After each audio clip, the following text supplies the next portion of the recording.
Hello. Hi. It's great to see you this morning. I'm so sorry that it's so early in the morning. I hope that your drive is okay.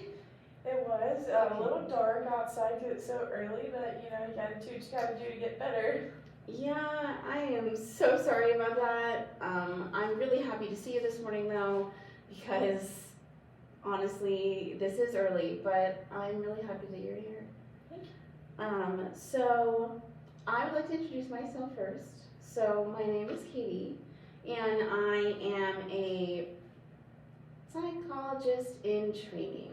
So what that basically means is that I will be graduating from Shrine University in May with my psychology degree, and this is what I'm doing basically as a student. So that means that I have a supervisor over me, and basically what she does is she looks like over like my sessions and just like how they go, and basically just to like help me out in the end, because I want to make sure that I give you the best care that I possibly can.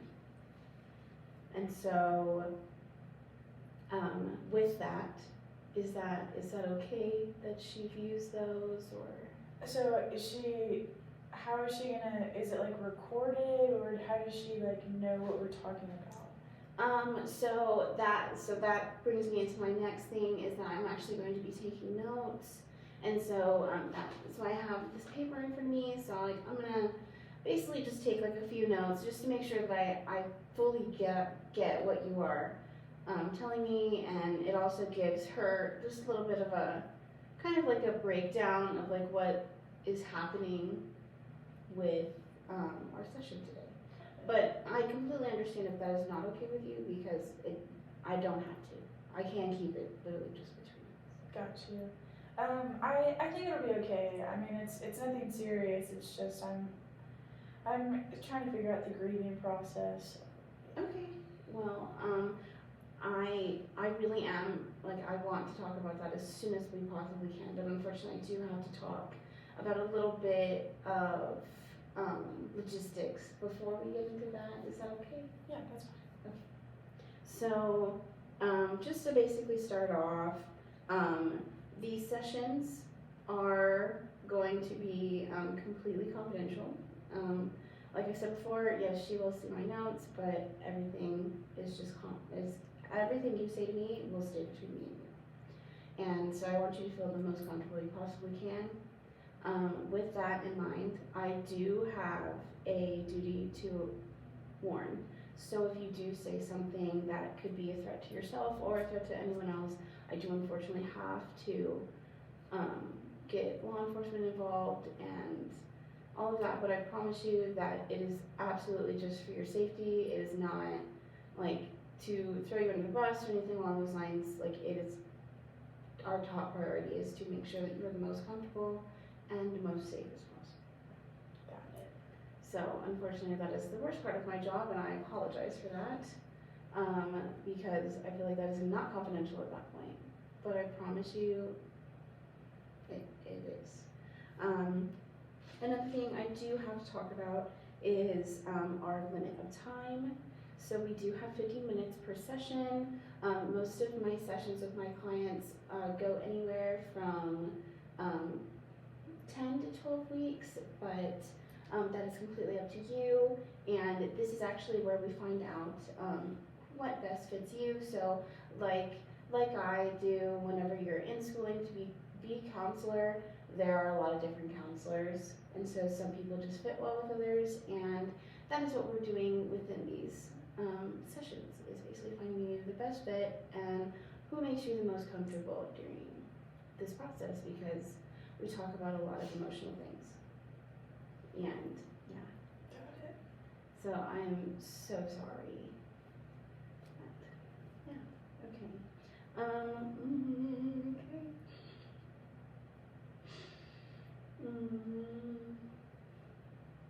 No, yeah, okay.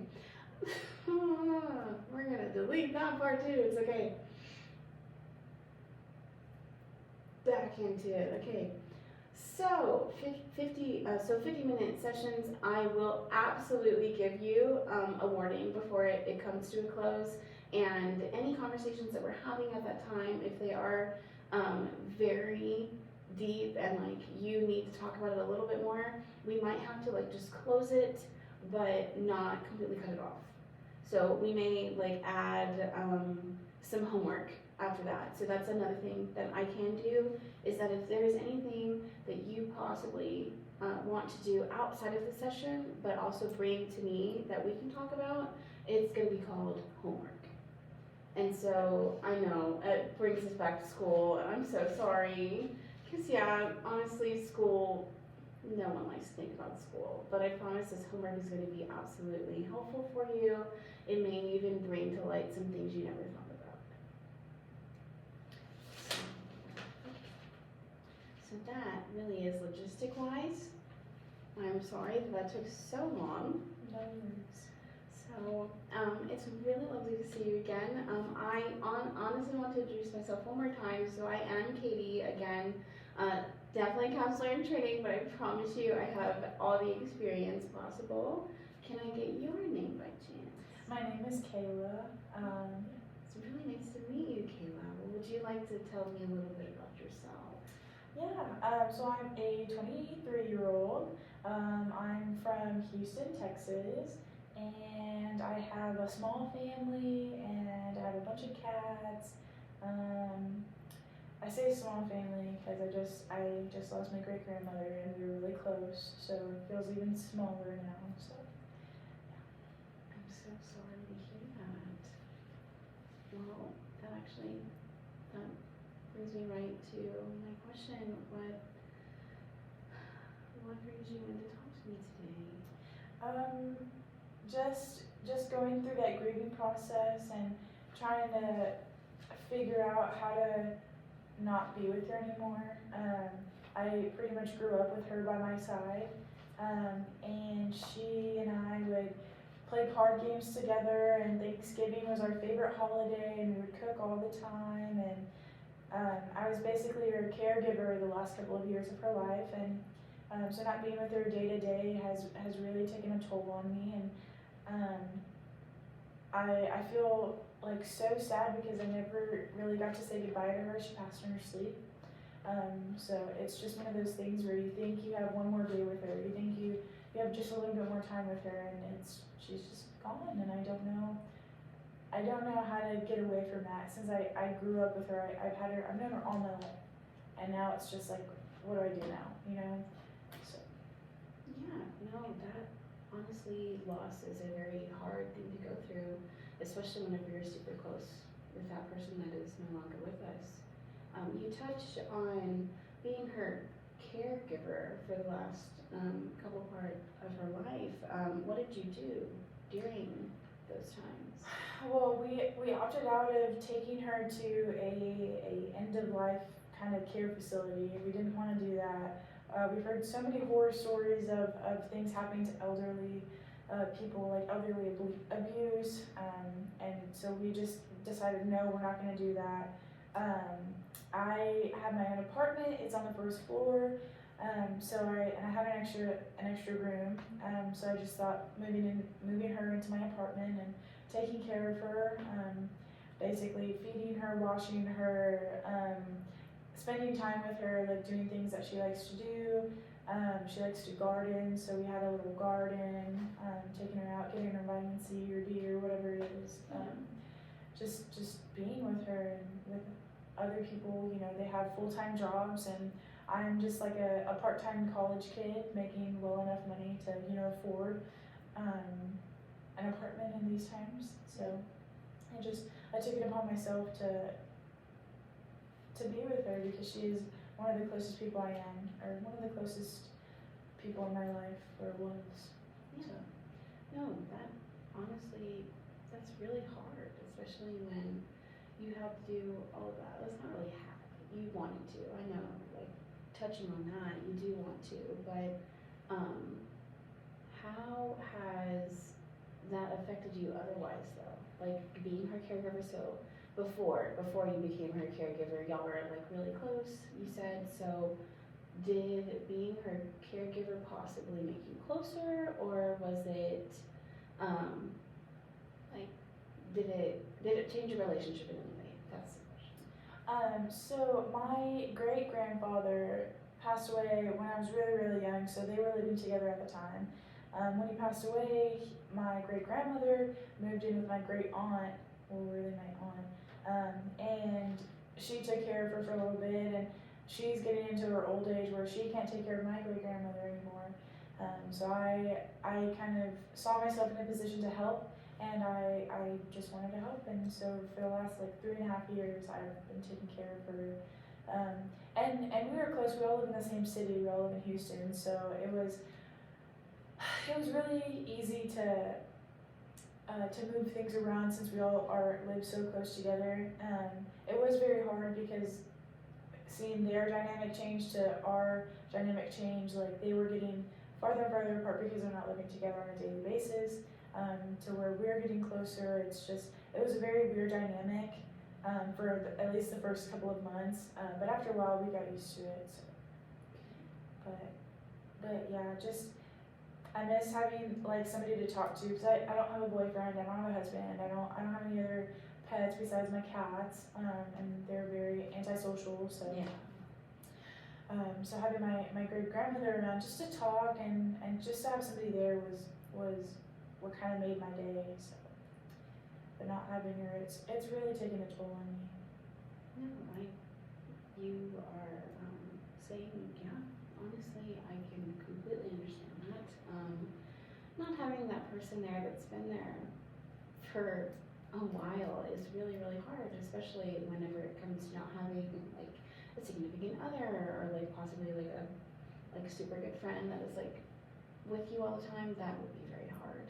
But seeing as she was one of like the closest people that you have, I know this might be an uncomfortable question to answer, but do you have anyone else in your life that could be that close with you potentially? I mean, both of my parents work full time, so when I do see them, it's either on the weekends or on holidays, and I don't mind that. I do like being by myself, but I liked being by myself before I had my grandmother, and after I had my grandmother, it was like I wanted to spend time with her. I wanted to hear her stories and get to know her more and see our similarities and how, oh, I get this from my great grandmother, oh, I get this from my dad or my mom or whatever. And now like I don't have any of those like conversations with her anymore. So it's like and because I'm getting, close to that age where I should be having a boyfriend or having a husband and getting ready to have kids. I always get worried, like what if I don't, and I don't have any of these memories to pass down, I just feel like very lonely now. So. That's understandable. I'm so sorry that you're feeling that way, and I hope that we can help you get through this for sure. One thing I do want to ask is your feeling of loneliness. Can you touch on that one if it's not too hard by chance? Yeah, I mean, I said I had my apartment, and I don't have any roommates anymore besides having my grandma before. So now it's just me in the apartment, and I still have most of her stuff in there. So having that reminds me of her, and it makes me sad, and it makes me lonely, and I don't want to look into finding a replacement because I don't think anybody can replace her at the end of the day. But there's just sometimes where I'm like going throughout my day, and I'm only part-time in school, so I'm not in school all the time. So just going throughout the day and just not having anybody, it's just, it's not something I want to be going through by myself. Yeah. Well, maybe because you are alone in your apartment, maybe there's a way that you could potentially come up with like a solution to maybe like make like a memorial possibly, just so like you think like you can see her all the time, like like you said, you have all of her belongings still in your apartment, and it makes you really sad whenever you see them. Maybe like you could make like a positive light out of it. Like maybe you said she was sick, so now that now that she has passed, maybe you could think about it in a way as she's no longer feeling that pain, she's no longer feeling that way. Like you could make like almost like a shrine, but it's more of like you could in your apartment you can make like a memorial for her. That way you can see her all the time. Like maybe a picture of like both of y'all together, and you can put like some of her stuff around it, and that way you're reminded of something happy. Like think of like happy memories. Would that be something that like you might be interested in? I am a little bit interested in that. I'm just worried that because I do have such a small family that they will also want some of her belongings too, Yeah. and I feel like they might take some of her things as memory too, Yeah.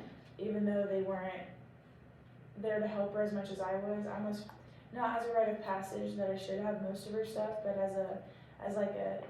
I went through this, and like I feel like I should have some of her belongings at the end of it. Not to be materialistic, but just because like I can't talk to my parents about this because they weren't as close to my great grandmother as me. Yeah. And just I don't know, like I just don't want to at the end of the day give up all of her stuff. I just want to be able to like keep some of her stuff and do something like that. But Yeah. I'm just worried that something like that could potentially happen. Well, if you are worried about something like that happening, like it definitely, I will point out that it is a worry. So maybe we can alleviate this worry by maybe having a conversation.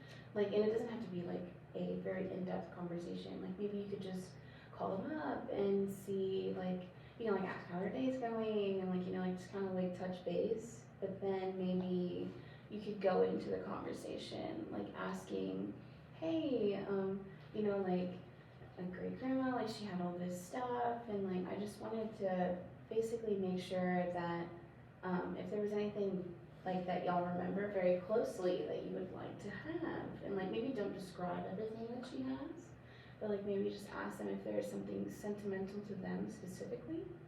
That way you can keep the things that are sentimental to you.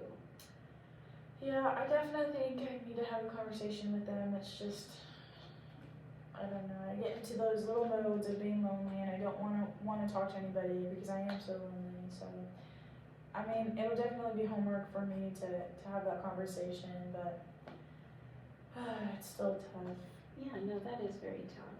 Honestly, loneliness is very hard to go through, especially whenever you have that someone all the time. It's very hard, and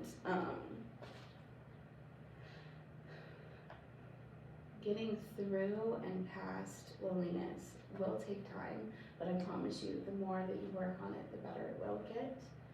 One thing I do have like to offer you is possibly journaling about this loneliness could actually alleviate it a lot more than you think it would, just because you get to talk about your feelings, and it's almost like you're having a conversation with yourself, and like you can just let it all out, and once you let it out, like you can basically count it as being gone.